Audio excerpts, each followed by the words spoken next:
Crispy corn ಮಾಡಲು 2 ಜೋಳ ತಗೊಳ್ಳಿ. ಜೋಳನ ಈಸಿಯಾಗಿ ಬೀಳ್ಸೋದು ಹೇಗೆ ಅಂತ ಕೂಡ ಹೇಳ್ತೀನಿ. ಚಾಕು ತಗೊಂಡು ಮಧ್ಯ ಒಂದು ಲೈನ್ನ ಹೀಗೆ ಓಪನ್ ಮಾಡ್ಕೊಳ್ಳಿ. ಒಂದು ಲೈನ್ ಓಪನ್ ಮಾಡಿದ್ರೆ ಅಷ್ಟೇ, ಮಿಕ್ಕಿದೆಲ್ಲ ಈಸಿಯಾಗಿ ಓಪನ್ ಆಗುತ್ತೆ.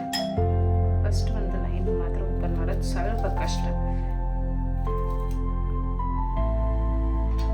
ಅಷ್ಟೇ. ಈಗ ಒಂದು ಲೈನ್ ಓಪನ್ ಮಾಡಿದ್ಮೇಲೆ ಈಗ ಟ್ವಿಸ್ಟ್ ಮಾಡಿಕೊಂಡ್ರೆ ಈಸಿಯಾಗಿ ಬರುತ್ತೆ. ನೋಡಿ ಎಲ್ಲ ಹೇಗೆ ಬರ್ತಾ ಇದೆ. ಇದೇ ಥರ 2 ಜೋಳನ ನೀಟಾಗಿ ಬೇಯಿಸ್ಕೊಂಡು ಜೋಳ ಬೇಯಿಸ್ಕೊಳ್ಳೋಣ. ನಾವು ಬಿಸಿಟ್ಕೊಂಡಿರೋ ಜೋಳನ 2 ರಿಂದ 3 ನಿಮಿಷ ಬೇಯಕ್ಕೆ ಇಟ್ಕೊಳ್ಳಿ.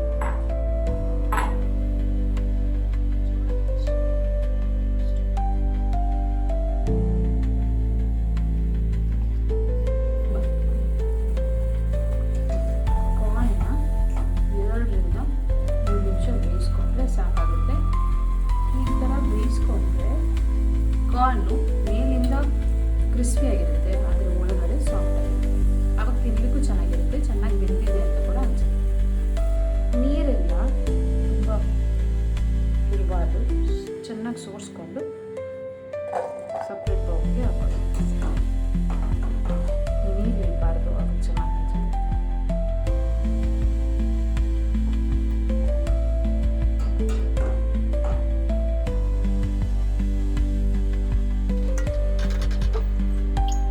ಇದನ್ನ ಸ್ವಲ್ಪ ಹೊತ್ತು ಹಾರ್ಲಿಕ್ಕೆ ಬಿಡಿ.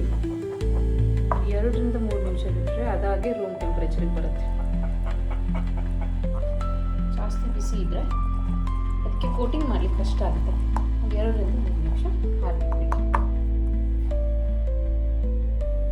2 ಸ್ಪೂನ್ ಮೈದಾ ಹಾಕೊಳ್ಳಿ. 2 ಸ್ಪೂನ್ ಕಾರ್ನ್ಫ್ಲವರ್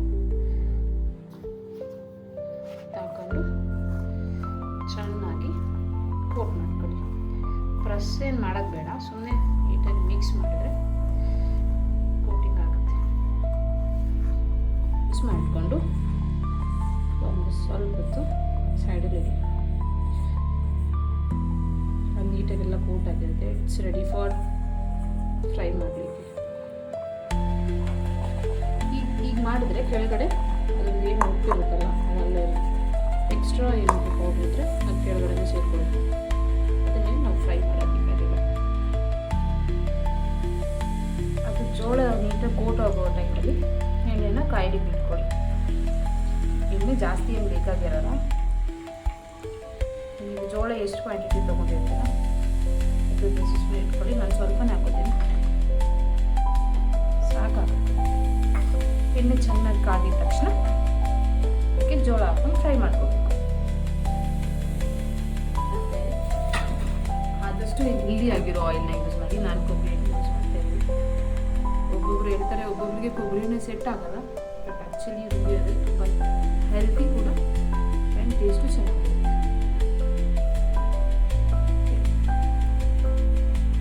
ಒಂದು ಜೋಳ ಈಗ ಹಾಕೊಂಡು ನೋಡಿ, ಅದು ಈಗ ಉಟ್ಕೊಂಡು ಮೇಲೆ ಬರ್ತಾ ಇರುತ್ತೆ. ಸೊ ಇದರರ್ಥ ಎಣ್ಣೆ ಕಾದಿದೆ. ನೆಕ್ಸ್ಟು ಎಲ್ಲನೂ ಹಾಕೋಬೋದಲ್ಲ.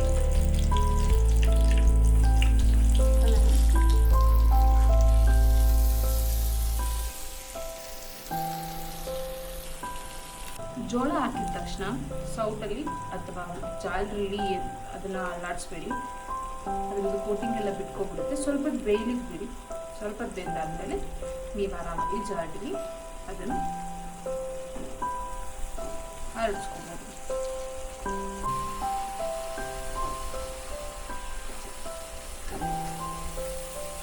ಜೋಳ ಫುಲ್ ಕ್ರಿಸ್ಪಿ ಆಗಿದೆ. ಎಲ್ಲನೂ ಇಟ್ಕೊಂಡು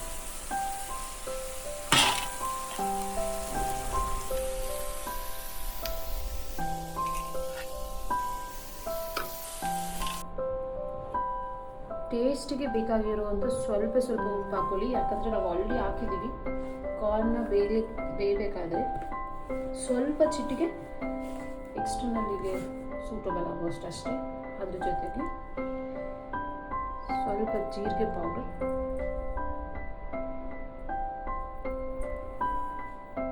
ಸ್ವಲ್ಪ pepper powder, black pepper powder ಹಾಕೋಬೋದು, ವೈಟ್ ಪೆಪ್ಪರ್ ಪೌಡರ್ ಹಾಕೋಬೋದು. ನಾನು ಬ್ಲ್ಯಾಕ್ ಪೆಪ್ಪರ್ ಪೌಡರ್ ಯೂಸ್ ಮಾಡ್ಕೊತೀನಿ. ಇದಕ್ಕೆ ತುಂಬ ಟೇಸ್ಟ್ ಎನ್ಹಾನ್ಸ್ ಆಗಲಿಕ್ಕೆ ಪೆರಿ ಪೆರಿ ಮಸಾಲ ಇದ್ದರೆ ಹಾಕೊಳ್ಳಿ, ಸ್ವಲ್ಪ ತಂದೂರಿ ಸ್ಟೈಲ್ ಫೀಲ್ ಆಗುತ್ತೆ.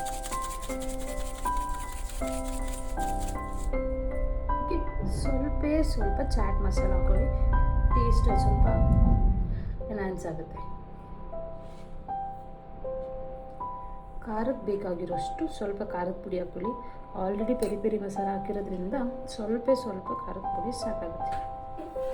ಸ್ವಲ್ಪ ಕೊತ್ತಂಬರಿ ಸೊಪ್ಪು ಹಾಕಿದ್ರೆ ಸ್ವಲ್ಪ ಇಂಡಿಯನ್ ಟಚ್ ಸಿಗುತ್ತೆ. ಆಮೇಲೆ ಸಣ್ಣದಾಗಿ ಹಚ್ಕೊಂಡಿರೋಂಥ ದಪ್ಪದಾಗಿರೋ ಈರುಳ್ಳಿ, ಸಣ್ಣದಾಗಿದ್ದರೆ 2 ತಗೊಳ್ಳಿ. ಒಂದು ಜೋಳಕ್ಕೆ ಅಟ್ಲೀಸ್ಟ್ 1 ಈರುಳ್ಳಿನಾದರೂ ಬೇಕಾಗುತ್ತೆ, ಜಾಸ್ತಿ ಚೆನ್ನಾಗಿ ಅನಿಸುತ್ತೆ. ಮತ್ತು ಇದಕ್ಕೊಂದು ಫೈನ್ ಮಿಕ್ಸ್ ಕೊಡೋಣ.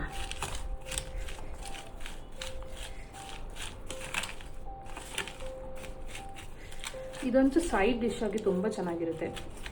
ಯೂಶ್ವಲಿ ಚಳಿ ಮಳೆ ಬರೋ ಟೈಮಲ್ಲಿ ಈವ್ನಿಂಗ್ ಸ್ನ್ಯಾಕ್ಸ್ ಆಗಿ ಕಾಫಿ ಟೀ ಜೊತೆ ಚೆನ್ನಾಗಿ ಅನಿಸುತ್ತೆ. ಮತ್ತು ಪಾರ್ಟಿ ಮಾಡಬೇಕಾದ್ರಂತೂ ಇನ್ನೂ ಚೆನ್ನಾಗಿ ಅನಿಸುತ್ತೆ. ಹಾಕಿದ್ದೀವಿ, ಅದಕ್ಕೆ ಅರ್ಧನೂ ಬೇಡ, ಕಾಲು ಹೋಳೋಷ್ಟು ನಿಂಬೆಹಣ್ಣು ರಸ ಹಾಕೊಳ್ಳೋಣ. ಚಾಟ್ ಮಸಾಲ ಹಾಕಿರೋದ್ರಿಂದ ಸ್ವಲ್ಪ ಕಮ್ಮಿನೇ ಹಾಕೊಳ್ಳಿ. ನಾನು ಅರ್ಧ ಚಿಟಿಗೆಯಷ್ಟು. ಮತ್ತು ಫೈನಲ್ ಆಗಿ ಅವರ್ ಫೇವ್ರೇಟ್ ಸ್ಪ್ರಿಂಗ್ ಆನಿಯನ್ಸ್ನ ಹಾಕೊಳ್ಳಿ. ಸ್ಪ್ರಿಂಗ್ ಆನಿಯನ್ಸ್ ಸ್ವಲ್ಪ ಚೆನ್ನಾಗಿ ಅನಿಸುತ್ತೆ.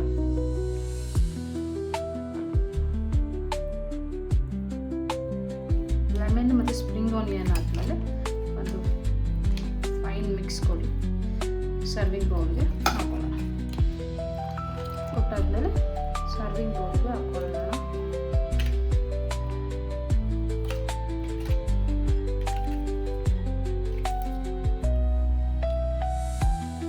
Crispy corn is ready. ಅದೊಂದು ಬೆಸ್ಟ್ ಐಡಿಯಾ ಇಲ್ಲ ಸರ್ವ್ ಮಾಡಲಿಕ್ಕೆ. ಪ್ಲೇಟ್ಸಿಗಿಂತ ನಾವೇನು ಜೋಳ ಬಿಡ್ಸಿರ್ತೀವಲ್ಲ, ಎಲೆ ತುಂಬ ಯೂಸ್ ಆಗುತ್ತೆ. ಇದರೊಳಗಡೆ ಆರಾಮಾಗಿ ಸರ್ವ್ ಮಾಡಿ ಚೆನ್ನಾಗೂ ಅನಿಸುತ್ತೆ. ಸ್ವಲ್ಪ ನ್ಯಾಚುರಲ್ ಟಚ್ ಕೊಡಿಸಿದೆ. ಪ್ಲೇಟ್ಸ್ಗಿಂತ ನಾನು ಇದು ಪ್ರಿಫರ್ ಮಾಡ್ತೀನಿ.